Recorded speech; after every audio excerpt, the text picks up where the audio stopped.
Bueno, vamos a dar inicio con el desglose de familias. Bien,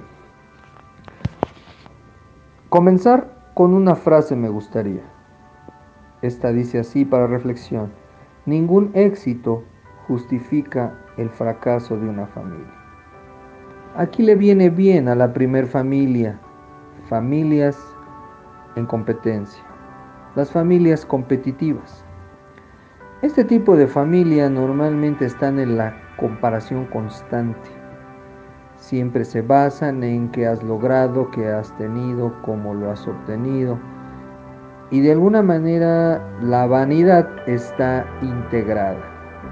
Es una forma motivacional, sí se alcanzan éxitos a nivel material, pero normalmente las familias viven con un sentimiento de alejamiento, con un sentimiento de pues no te voy a ver en un tiempo, o estoy muy ocupado, o soy importante y eso no me permite estar contigo. Este tipo de familia casi siempre se alcanzan a ver en lugares lamentablemente complicados, decesos, muertes de familia y a veces fiestas para mostrar que he logrado mucho. Yo estoy dando una definición de lo que es esta familia en competencia. Tampoco en ninguno de estos casos que mencione estoy diciendo que es malo. Simplemente lo estoy planteando para una reflexión. Lo estoy expresando para que podamos nosotros ubicarnos. Continuamos con la segunda familia, sobreprotectoras. Aquí viene una metáfora de la oruga. Cuando una oruga es ayudada a salir a romper ese saco para convertirse en mariposa, esa mariposa en poco tiempo, el tiempo de vida es muy corto, es decir, muere muy rápido. ¿Qué quiere decir? Las familias sobreprotectoras lo que hacen es cuidar de más, exagerar en los hijos, estar muy al pendiente de ellos, tratar casi de vivir sus vidas. Un consejo se vuelve una obligación, un comentario se vuelve prácticamente para ellos una ley. Y esto los descalifica, les corta las piernas, les quita muchas posibilidades de decidir, de actuar, de moverse, de tener más iniciativa. Porque todo lo queremos arreglar con lo que yo te digo. Esto es algo delicado, esto es algo que debemos de tomar mucho en consideración. Si tú quieres tener un hijo que sea fuerte, valiente, autosuficiente, procura que esta sobreprotección no se rebase. La protección es buena, pero la sobreprotección genera grandes debilidades en los hijos. Continuamos con la familia 3, familias permisivas. Las familias permisivas son aquellas que justifican todo. Es mi hijito, es que lo quiero mucho, es que él es así y yo lo tengo que apoyar, es que soy su papá, es que. Yo recuerdo mucho hace algunos años, en otra generación, cuando un hijo tomaba una acción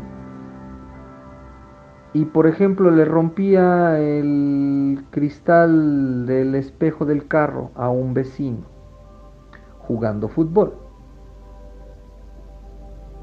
Lo primero que sucedía era que el niño se escondía, buscaba la manera de no mostrar que fue él.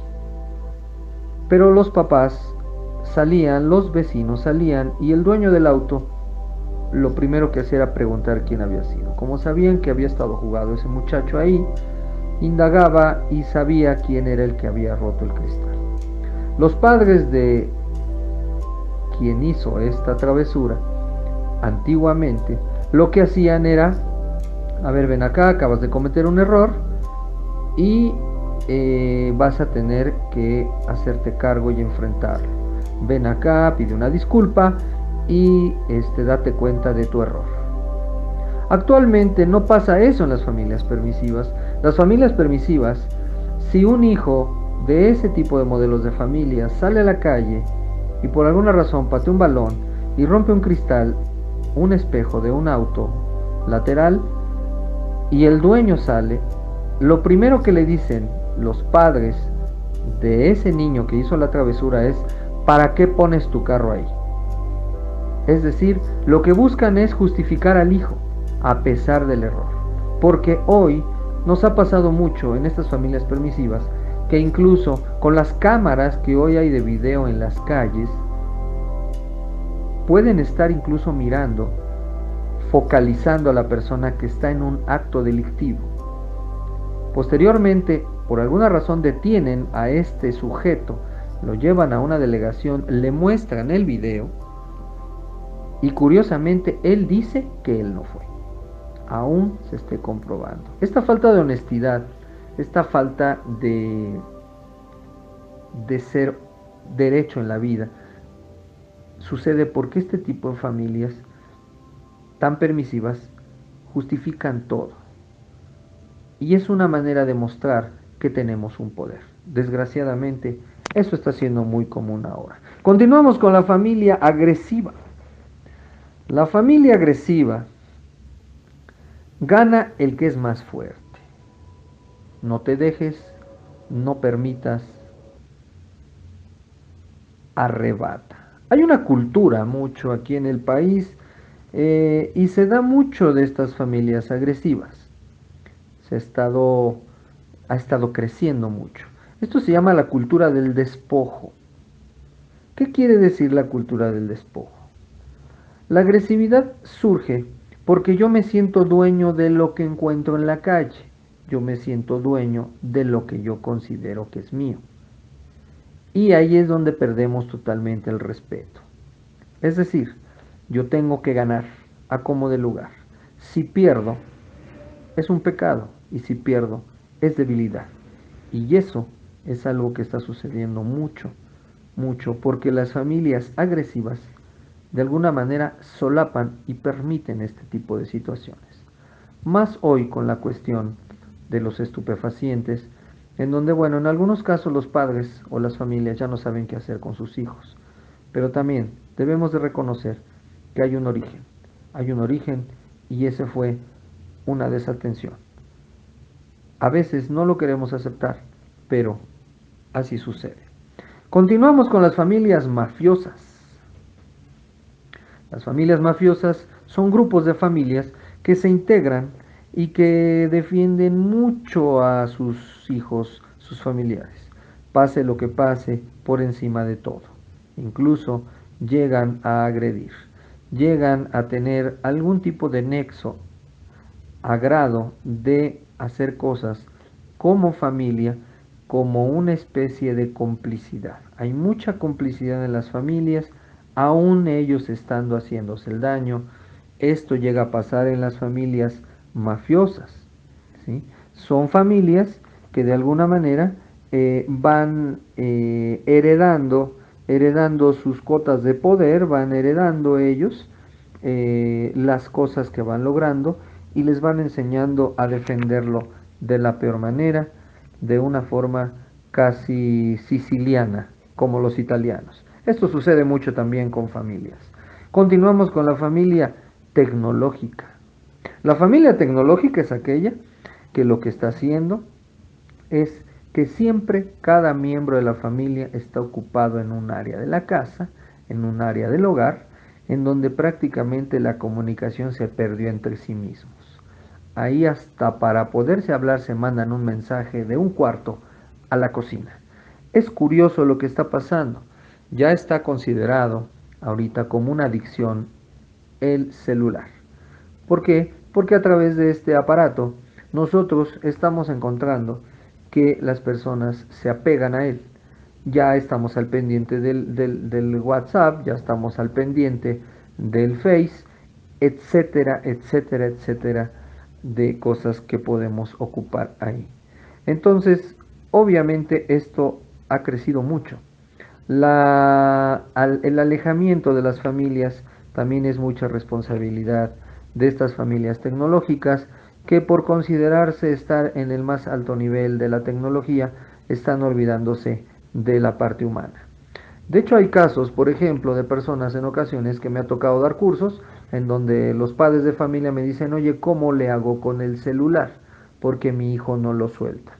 La primera respuesta que yo les doy, ¿y ese celular cómo lo obtuvo? Y dice, pues yo se lo regalé en su cumpleaños. ¿Y aquí qué quiere decir esto?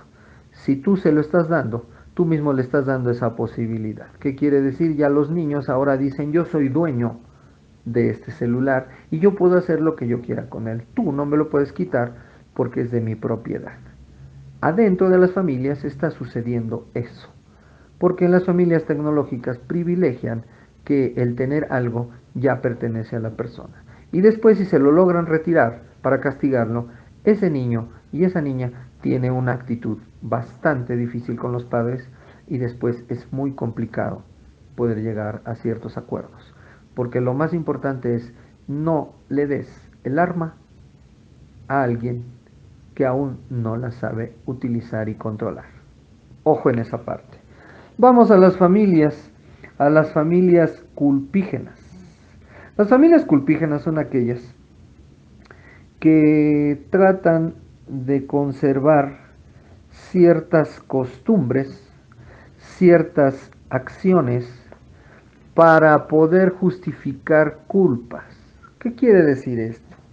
Si yo tengo una persona de edad en mi casa, llámese padre, llámese madre, pues estoy tratando de, por todos los problemas que yo le he dado, por todos los causales, conscientes o inconscientes hacia mis padres, pues yo lo que estoy tratando de hacer es siempre justificarme. ¿Cómo me justifico? Llevándole un regalo, llevándole un detalle, dándole algo, aunque emocional y moralmente yo le haya hecho mucho daño. Yo creo que un padre, una madre, preferiría que la conducta y el comportamiento de un hijo sería y fuera mejor.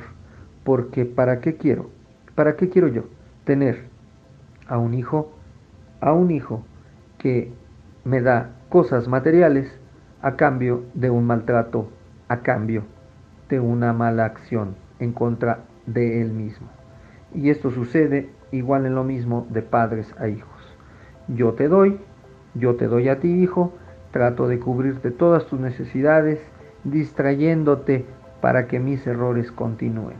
Cuidado con esa parte de la conciencia en las familias culpígenas. Continuamos con las familias individualistas. Hay familias individualistas que cada quien hace lo suyo, cada quien se encarga de sus situaciones, incluso está pasando mucho hoy en donde el egoísmo se ha marcado demasiado. Es un temor. ¿Qué ha detonado esto? En años pasados, en generaciones pasadas, había una buena fe. Las personas de buena voluntad apoyaban, después lo malentendieron, ¿sí? Pero el apoyo es válido, la ayuda no. Todos y cada uno de nosotros tenemos que por nosotros mismos avanzar, pero si nosotros recibimos ayuda, entonces ya estás perjudicando. Hay algo que se llama karma positivo. El karma positivo es cuando tú das a una persona que tú quieres mucho, si lo estás haciendo en exceso, ya estás creándole un problema a esa persona y a ti también, porque de alguna manera la vida nos tiene que dar a nosotros nuestras propias lecciones. Muy diferente es un consejo y saberlos guiar, que estar de alguna manera, dar una información, eso ayuda, pero no estar haciendo algo que puede perjudicarlos a ellos. Eso es muy importante. Y en las familias individualistas, vuelvo a retomar, siempre pasa en estos casos que ya hoy, precisamente por esa falta de agradecimiento, por esa falta de reconocimiento a los que realmente apoyan, ¿sí? La gente se está volviendo mucho más cerrada, se está volviendo individualista y egoísta. Eso hay que cuidarlo dentro de casa. Hay personas que hoy están guardando, si viven con 3 habitantes, uno guarda la pasta de dientes para que el otro no la ocupe. El otro guarda su papel de baño para que tampoco el otro lo utilice. Son cosas que están sucediendo. Hasta el pan lo están guardando abajo de la almohada para que no se lo vayan a comer los demás. Es algo increíble, porque hoy no se pide permiso, quien está ahí lo aprovecha. Y los otros que recibieron esa ayuda creen que el otro tiene la obligación de hacerlo, porque la verdad es que no quieren ser productivos. Continuamos con las familias castigadoras. Estas familias, aquí viene todo lo contrario. Esto es que no hay tolerancia. Primero muertos que de alguna manera escuchar. En algunos casos sucede dentro de las familias, de este tipo de familia castigadora, que primero se hace un juicio. Primero, primero se empieza prácticamente a condenar a la persona antes de preguntar. Nosotros a veces tenemos en los procesos personas que se acercan y nos dicen, es que a mí me culpó de esto y yo no fui. Y eso es totalmente cierto.